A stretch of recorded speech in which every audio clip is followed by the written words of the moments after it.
Kapan waktu yang tepat untuk memotret eksterior gedung pada waktu langit sudah terang atau masih gelap?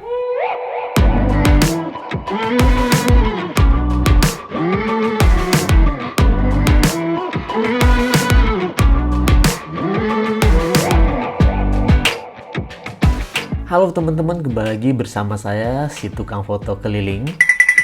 Oke, sebelum lanjut videonya, teman-teman yang mungkin pernah memotret eksterior dan menurut teman-teman yang lebih bagus waktu langitnya sudah terang, siang, atau pada waktu langitnya masih gelap, boleh tulis komentar di bawah.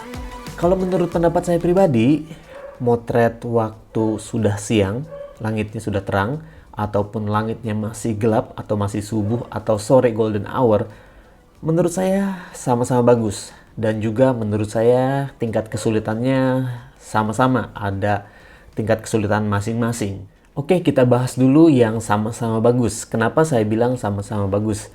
Pertama, kalau yang siang hari, kalau langitnya sudah terang, sudah cerah, bagusnya adalah kita bisa menampilkan megahnya suatu gedung, suatu eksterior, dan kita bisa menampilkan suatu kesan yang yang fresh, yang lebih segar, yang lebih megah, lebih established. Dan yang satu lagi, kalau kita motretnya waktu langit masih gelap, subuh, jadi langitnya masih agak biru-biru ataupun golden hour, langitnya sudah biru-biru juga, menurut saya juga bagus. Dan kesan yang ditampilkan atau foto yang dihasilkan menurut saya yang pertama adalah kesan mewahnya, karena biasanya untuk sore atau subuh itu lampu-lampu masih nyala ya, jadi lampu-lampu kamar, lampu-lampu eksterior itu nyala, dan kalau kita foto itu kesan yang dihasilkan itu mewah. Untuk motret arsitektural, menurut saya yang paling sulit adalah ballroom.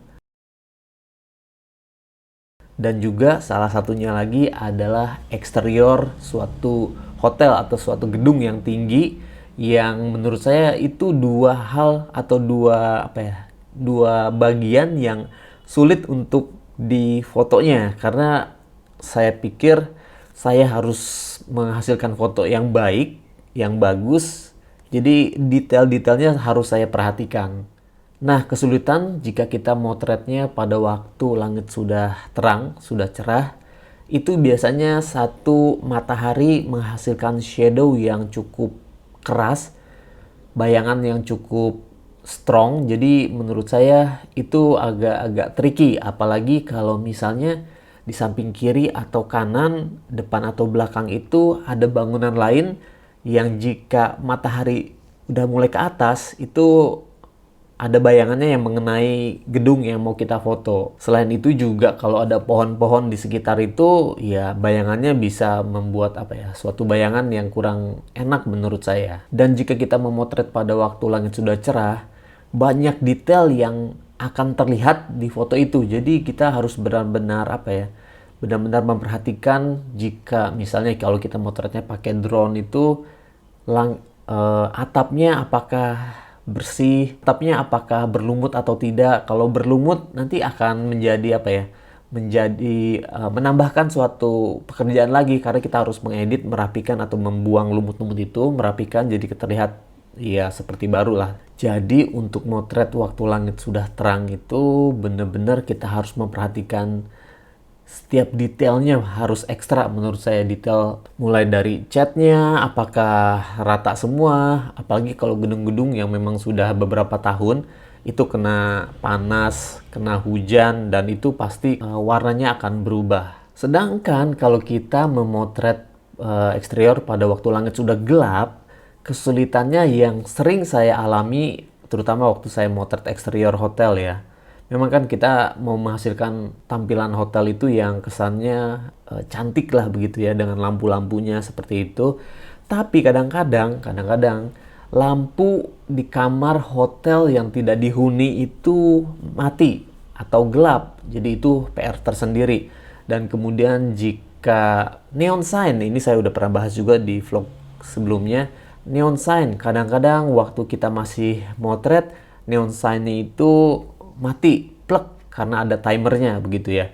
itu kita harus koordinasi lagi. Jadi memang ada tingkat kesulitannya tersendiri untuk motret waktu langit sudah terang atau masih gelap. Jadi Kang Foto Keliling, sebaiknya motretnya siang atau malam? Pilih yang mana yang oke untuk kita foto? Kalau menurut saya pilih aja yang paling gampang menurut teman-teman. Kalau saya disuruh pilih, saya akan lihat gedungnya dan saya akan putuskan, ini analisa saya ya. Saya akan putuskan baiknya diambilnya waktunya gelap atau terang, seperti itu. Jadi saya akan menganalisa dulu, saran saya teman-teman juga menganalisa dulu atau melihat survei ke lokasi. Sebenarnya gedungnya cocoknya di fotonya siang atau malam, masih gelap atau sudah terang. Kecuali klien kita atau pihak dari hotel atau pihak dari klien kita itu mereka mempunyai suatu guideline tertentu yang harus kita ikuti, yang harus kita follow. Misalnya mereka memang udah ada pakemnya bahwa gedung hotel itu harus difoto pada waktu langit sudah terang. Jadi siang hari, ya pagi ke siang hari, bukan subuh, seperti itu. Nah itu memang harus kita ikuti.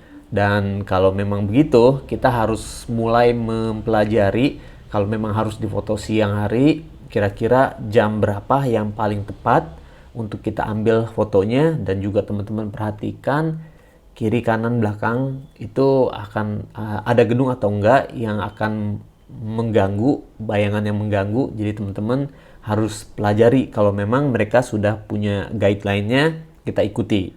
Kemudian bagaimana kalau klien kita itu tidak mempunyai guideline, kita harus fotonya gimana? Nah, saya selalu berpikir bahwa sebagai arsitektural fotografer, kita tidak hanya tugasnya untuk membuat foto yang bagus, tapi kita harus memahami, kita harus tahu keperluan usernya seperti apa jika mereka tidak mempunyai guidelines ya. Jadi kita harus mempelajari marketnya seperti apa, kemudian tujuannya untuk apa, lain-lain. Jadi menurut saya, selain sebagai fotografer untuk arsitektural, kita juga harus bertindak sebagai marketingnya gitu. Marketing bukan sales ya. Jadi marketing itu untuk mempelajari marketnya seperti apa, lalu kita buat foto yang sesuai dengan marketnya, jadi tepat sasaran. Oke teman-teman, demikian sharing pengalaman saya.